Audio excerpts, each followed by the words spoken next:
gravité ou bien la péritonite, ou l'appendicite perforée avec un tableau très parlant. Et à ce moment-là, on va quand même s'inquiéter un peu plus si on a ces signes de gravité clinique. Ce qu'il ne faut surtout pas oublier quand on prend en charge ces enfants, c'est que dans le choc septique, il y a à peu près 20% des enfants qui vont avoir une défaillance myocardique et qui n'est pas toujours très facile à mettre en évidence quand elle n'est pas sévère et qui va pouvoir s'exprimer au cours de l'anesthésie. Cette dysfonction cardiaque liée au sepsis, elle est liée aux troubles microcirculatoires qui vont entraîner un cercle vicieux et entraîner petit à petit, par des phénomènes, des dysfonctions mitochondriales, à une dysfonction cardiaque. Donc c'est environ 20% des enfants qui présentent un choc septique qui vont présenter une dysfonction myocardique. Donc il faut vraiment faire attention à ces enfants. C'est sans doute ceux qui vont être les plus graves. La prise en charge du choc septique, on ne va pas détailler toute la prise en charge. Vous la connaissez, elle n'a pas beaucoup de différence sur le plan de la logique par rapport à celle de l'adulte. Mais on va voir quelques petits points qui peuvent nous gêner dans la prise en charge ou qui sont un petit peu des nouveautés. Bon, la première chose, l'antibiothérapie, on va balayer ça d'un trait. Quand ils arrivent au bloc, ils ont souvent déjà des antibiotiques. Il faut les poursuivre évidemment. Ça doit être dans les 3 heures dans le cas d'un sepsis, dans l'heure pour le choc septique. Il faut essayer de faire des prélèvements en amont, c'est important.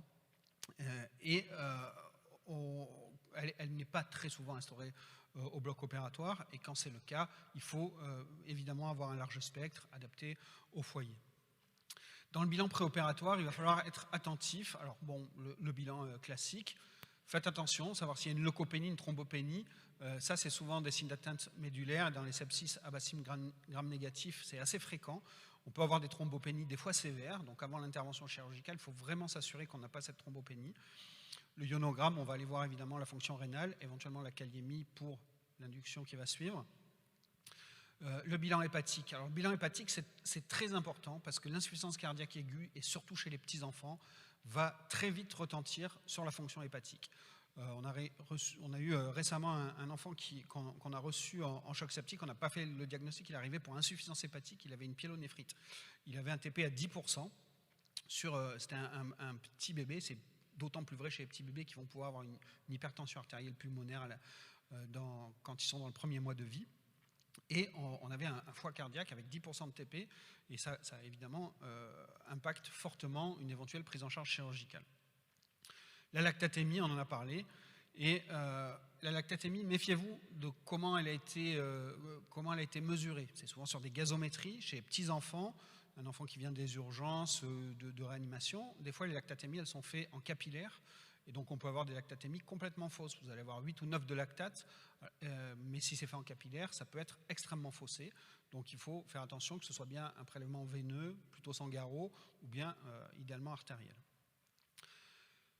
Quand on est chez ces enfants un peu graves pour lesquels on s'inquiète, ça vaut vraiment le coup de faire une petite évaluation de la fonction cardiaque rapide pour être sûr qu'on n'a pas une grosse difficulté à venir.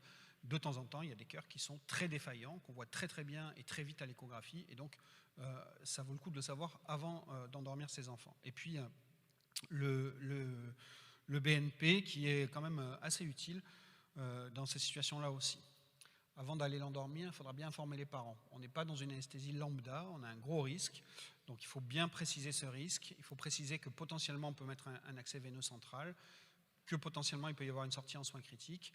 Et puis quand ça traîne un peu, n'oubliez pas d'aller rassurer les parents ou de les informer régulièrement, les rassurer si possible, mais en tout cas de les tenir informés que les choses se passent, parce qu'il y a beaucoup d'inquiétudes dans ces situations-là. Les médicaments de l'anesthésie, c'est le cocktail explosif face à ces enfants qui ont une vasoconstriction extrême qui maintient un état hémodynamique précaire. Vous allez avoir des médicaments qui sont inotropes négatifs, vasodilatateurs, inhibiteurs du baroréflexe. Il y a tout ce qu'il faut pour avoir une chute de la pression artérielle brutale, un désamorçage, un arrêt cardiaque. Donc, vous connaissez très bien ces différents médicaments, en particulier les halogénés, le propofol et les morphiniques. Juste un petit mot quand même sur l'induction en séquence rapide. Évidemment, vous allez optimiser l'hémodynamique, mais gardez avec vous une seringue d'adrénaline, la noradrénaline branchée, et on va toujours se poser la question de savoir si on fait kétamine et étomidate. L'étomidate dans le sepsis n'est pas recommandée, du fait de son inhibition de la surrénale, et donc on va souvent choisir, pratiquement tout le temps choisir la kétamine, célocurine ou rocuronium, peu importe, mais on va utiliser la kétamine. Et la kétamine, elle a un effet inotrope négatif endogène. Alors elle maintient l'hémodynamique, on dit toujours elle maintient l'hémodynamique, c'est le médicament qui va éviter la chute de la pression artérielle, mais en réalité, elle est très inotrope négative. Vous voyez que dans ce travail sur myocarde sain et un myocarde en insuffisance cardiaque, c'est du myocarde humain, vous avez une diminution de la contraction des fibres myocardiques proportionnelle aux concentrations de kétamine qui vont être administrées. Et alors c'est évidemment en dehors du corps humain, c'est in vitro, et ce qui fait que la kétamine maintient l'hémodynamique, c'est qu'elle stimule le système adrénergique et que donc elle va compenser cet effet inotrope négatif en provoquant une décharge adrénergique. Mais chez les enfants que vous avez qui sont en état de choc, si c'est un état de choc qui est un peu prolongé, où il y a une réserve adrénergique qui est altérée et même des fois complètement effondrée, vous pouvez avoir une chute brutale de la pression artérielle avec l'utilisation de la kétamine, donc ne l'oubliez pas. Comment on va équiper ces enfants? Alors dans la première situation, vous savez, celui qui n'est pas trop inquiétant, qui a un petit peu de fièvre, on va se contenter d'un monitorage assez standard. On peut quand même mettre un petit coup d'écho cardiaque si vous l'avez au bloc, et maintenant c'est quand même la règle, à part à Marseille, mais sinon c'est à peu près la règle partout. Non, c'est un peu cher les échographes. Et donc on peut mettre éventuellement un IRS, on en a parlé pour la neurochirurgie. Dans le sepsis, il n'y a pas de données, mais ça peut être aussi quand même de bonnes indications pour évaluer l'hémodynamique. Éventuellement un BIS, si on veut éviter d'utiliser trop de médicaments. Et on est toujours un petit peu entre l'hémodynamique et le sommeil, et donc le BIS, ça peut nous guider. Puis vous allez éventuellement, alors pour les patients plus graves, mettre éventuellement une artère, éventuellement une voie centrale, et je pense que il ne faut vraiment pas se gêner quand vous avez des signes de gravité d'équiper et de bien monitorer ces patients. Puis tout de suite, vous allez voir que votre courbe artérielle, là, vous allez dire, oh là là, un delta PP incroyable, c'est pas possible, il faut vite le remplir. Ça, c'est très classique, mais en réalité, le delta PP chez l'enfant, ça ne marche pas. On ne va pas s'étendre sur tout ça, mais chez l'enfant, toutes les mesures qu'on utilise chez l'adulte, PVI, delta pop, PPV, delta PP, etc., sont très peu fiables pour prédire la réponse au remplissage. Donc il ne faut pas vous fier à ça et à ces courbes pour guider votre remplissage. Ce qui marche le mieux, c'est l'échographie ou le Doppler transœsophagien avec les variations du pic de vélocité aortique. C'est quand même ce qui permet le mieux de suivre la réponse au remplissage. Ce n'est pas toujours très facile au bloc opératoire. Le Doppler œsophagien, ça aide bien, et quand vous en avez un, je vous conseille fortement de le mettre chez ces patients très instables quand vous partez sur une chirurgie qui peut durer un peu.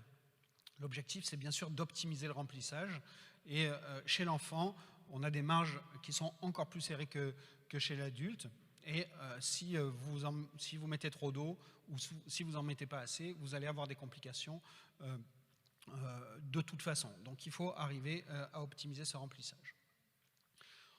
On va utiliser plutôt des cristalloïdes balancés, et ce travail qui a évalué une énorme base de données a même réussi à montrer qu'on avait un bénéfice sur la mortalité à utiliser des cristalloïdes balancés dans le choc septique de l'enfant. Donc très clairement aujourd'hui c'est ce qui est recommandé. Alors c'est la mortalité, là on est à 0,051 et on a 8000 patients. Alors si vous avez du sérum Phi, faites du sérum Phi, vous n'allez pas non plus, voilà. Mais si vous avez le choix, et bien souvent maintenant on a ces solutés balancées, c'est sans doute ce qu'il faut faire.